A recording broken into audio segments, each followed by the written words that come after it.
guys, and welcome back. My name is Janna. Today I want to share with you guys 7 ways to prepare your family for a new baby. I'm currently 30 weeks pregnant with my 3rd baby, and I am really passionate about being resourceful. I grew up in a big family, and I have just always been used to using the resources around me to create the life that I love. I consider myself a brave DIYer because I love to just see if I can accomplish something.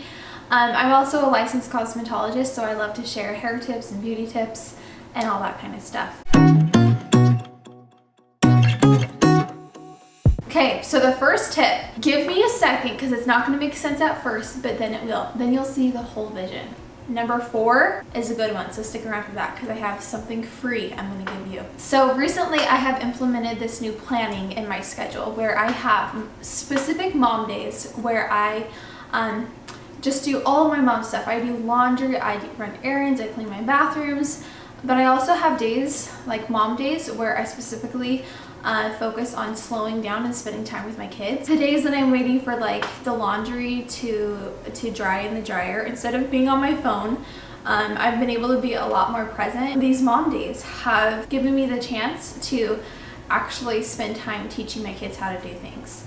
So you might be wondering, well, isn't every day mom day? Well, yes, but I also have days where I focus on work. So I work on my Instagram stuff, I take pictures, I do YouTube stuff, or I'll do hobby or self-care or things like that, just so I can have like some differentiating things in my life so it's not like so mundane every single day. But these mom days when I'm able to slow down and actually teach my kids have made the biggest difference. On my planner I will write mom day, work day, mom day / clean the house day, or whatever, and I will plan out exactly what I'm going to be doing during the week. So the first system that I have put in place is a specific spot for my kids to put their coats and their shoes as soon as they walk in the door.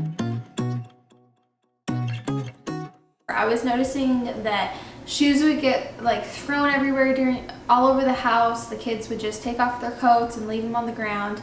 But I have a very small pantry. I don't have a space for a mudroom, but all I did is I got these command strips from Target for a couple dollars, and I just put them on the wall and they can walk in.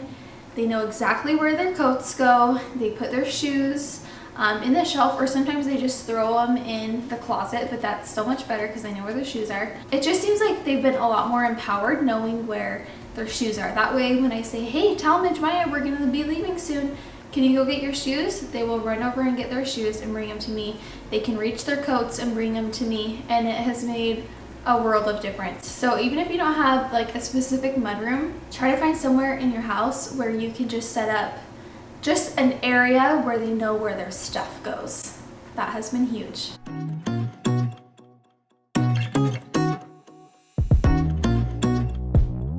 The next thing I want to talk about is my toy room. So recently I have been doing a lot of decluttering in my toy room. I had a lot of just like random toys. When you get like a pony and it comes with a comb, and then that comb gets left all over the place and your kid doesn't even play with it, or like a car comes with some combs to play with and Talmadge never plays with them. So I just went through and I got rid of all of that extra stuff and threw it away or gave it to the thrift store. And then I also went through and really organized my toys. And here's what has made the biggest difference, is having clear containers for a lot of my different toys. So I do have some containers that are still just your standard canvas containers, and that's where I put all of their big toys, and we put those boxes in the same spots every single day so they know where to find the miscellaneous toys, the dolls, the big cars that don't fit in the little car bin. They just know where their toys are. And then with the clear bins, I have put their little people, I have put their cars and just things like that. We really don't have a lot of toys, but along with that I have brought all of our toys, all of our just play world things, like the kitchen, this really cute castle, that Maya got for her birthday from her grandparents. Talmadge also has this really cool swing that he likes to swing on. I also put a rocking chair in there too. I can do anything in there. I can just sit and watch them play, and they will play in this room for kids. Just love to go upstairs and have little tea parties. Just have a space for your kids to play and dedicate that space for play.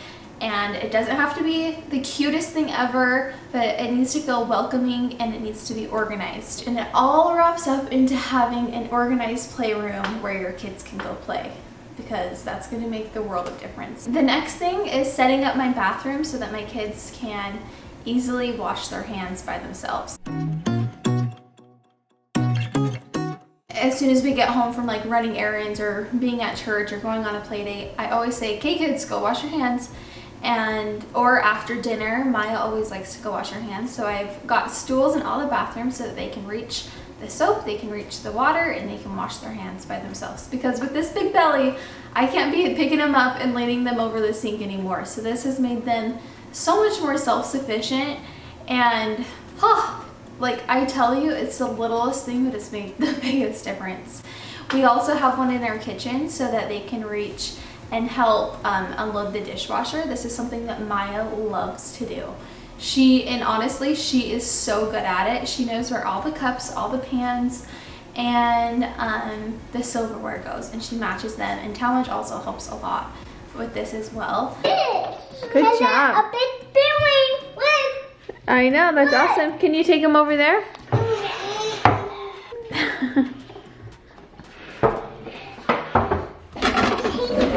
Look at that organization.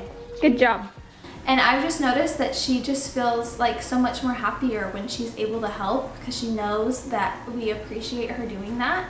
And honestly, it only took a couple minutes for us to teach her how to do it, and I think that's the big secret. It's going to take a minute the first time to teach your kids, but after you are consistent and you keep teaching your kids these things, then it just makes your life so much easier. Tip number 4 is a chore chart.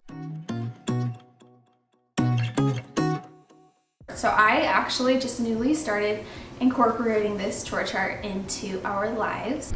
Okay, so here's a chore chart. Talmadge did everything he was supposed to yesterday.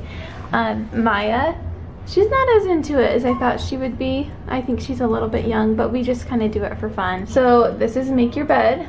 This is, for my kids, it say that they're prayers, but this could be like mindfulness or meditation or taking deep breaths, whatever that might be for you. This one is getting ready for the day, brushing your teeth, doing something nice for someone, doing their chore that you have them do every day, and then this last one is play. And at the end of the week, they will get, if they fill in all of their boxes, they will get 50 cents. If you want to get a chore chart, I have a link down below. Just enter your email and we will send you one and you can print it off.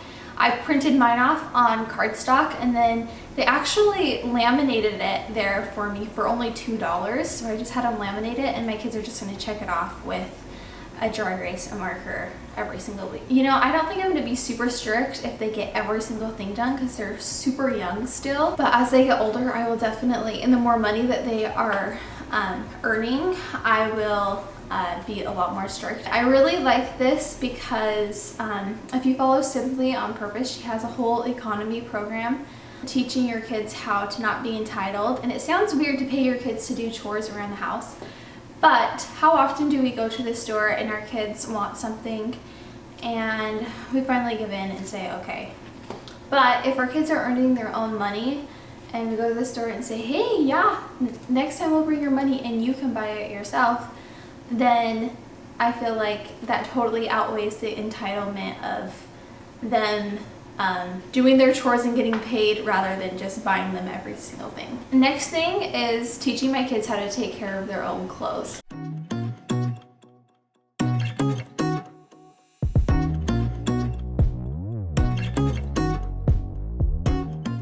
Recently, we just got our kids dressers. Before this, we just had like plastic things in their closets for them, but we got them actual dressers, And Talmadge is obsessed with keeping his room clean now. Like, he used to throw his slippers everywhere, his clothes everywhere. Now he's so obsessed that he puts his dirty underwear back in his underwear drawer, so we've got to be careful with that. But he has done so well, and he loves it when we're able to sit down and do his laundry together. It's only taken a couple times for him to really understand like where everything goes. I will first sit down and I will say, okay, I'll put a shirt in one pile, pants in a pile, and then his underwear in a pile. And I'll say, okay, now match all the things together, and he goes through and matches them. Anyways, this has been super empowering for him. And obviously with Maya, it's been a little bit slower. Maya and I are putting away her clothes. So Maya, all your jammies go up there.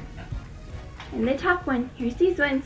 But she loves putting her clothes into her dresser. And I actually don't fold my kids' clothes, so I don't care if they get unfolded.